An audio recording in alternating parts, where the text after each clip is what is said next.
Assalamualaikum warahmatullahi wabarakatuh.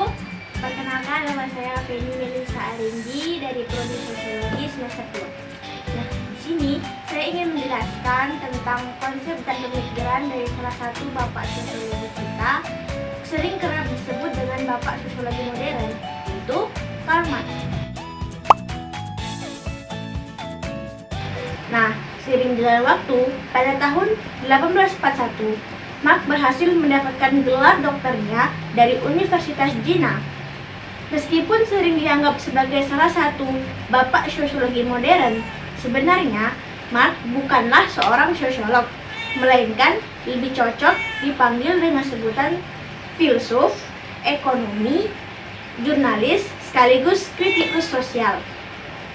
Nah, sepanjang hidupnya, Marx menerbitkan berbagai tulisan yang kerap dianggap sebagai sumbangan besar bagi perkembangan sosiologi sebagai disiplin ilmu.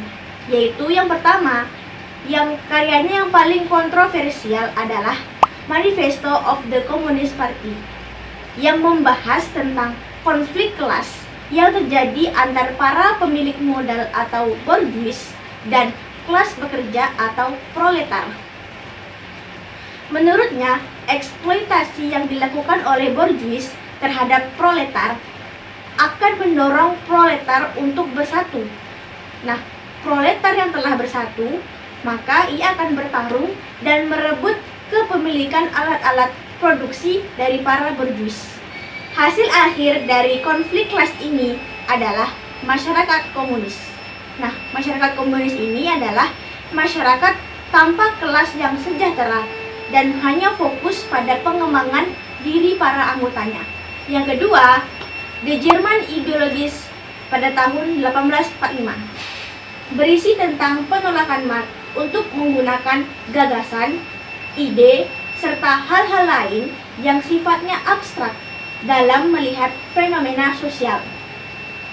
Marx menyatakan bahwa dunia ini disusun dari hal-hal yang sifatnya material. Artinya, fenomena sosial harus dilihat secara empiris, sesuai dengan fakta material yang ada di lapangan. Marx menyatakan bahwa hal-hal yang non-material seperti kesadaran manusia, hukum, politik, aturan sosial, hingga agama merupakan produk dari aktivitas material seperti interaksi antar individu dan proses produksi barang. Yang ketiga, Economic and Philosophies Manuscripts pada tahun 1844. Nah, hal ini membahas tentang dampak dari sistem ekonomi yang memperkaya pemilik modal, namun memiskinkan kelas pekerja di waktu yang sama. Nah, sistem ekonomi semacam ini dikenal dengan nama kapitalisme, yang membuat para pekerja merasa terasing dengan barang yang mereka produksi sendiri. Marx menyebut fenomena ini dengan nama alienasi. Nah, beliau juga membagi alienasi ke dalam 4 tipe. Yang pertama, alienasi dari hasil produksi, dari proses produksi, dari sifat dasar manusia, dan dari pekerja lain. Nah, karyanya yang keempat yaitu Das Kapitalis pada tahun 1867. Nah, Das Kapitalis ini membahas tentang hubungan antara komoditas, buruh, dan pemilik modal. Marx mengatakan bahwa buruh selalu menerima upah yang nilainya lebih sedikit jika dibandingkan dengan waktu kerja yang telah mereka curahkan. Nah, dalam sistem ekonomi yang seperti ini, akumulasi dari nilai lebih akan terus memperkaya pemilik modal dan memiskinkan kelas pekerja.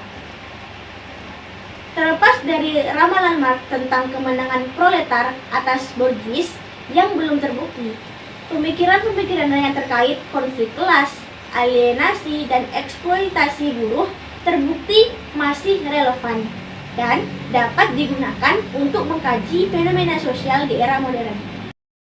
Oke, teman-teman, cukup sekian pembahasan singkat tentang konsep pemikiran dari Karl Marx. Semoga dapat bermanfaat bagi siapapun yang mendengar dan mempelajarinya. Sekian dari saya. Assalamualaikum warahmatullahi wabarakatuh.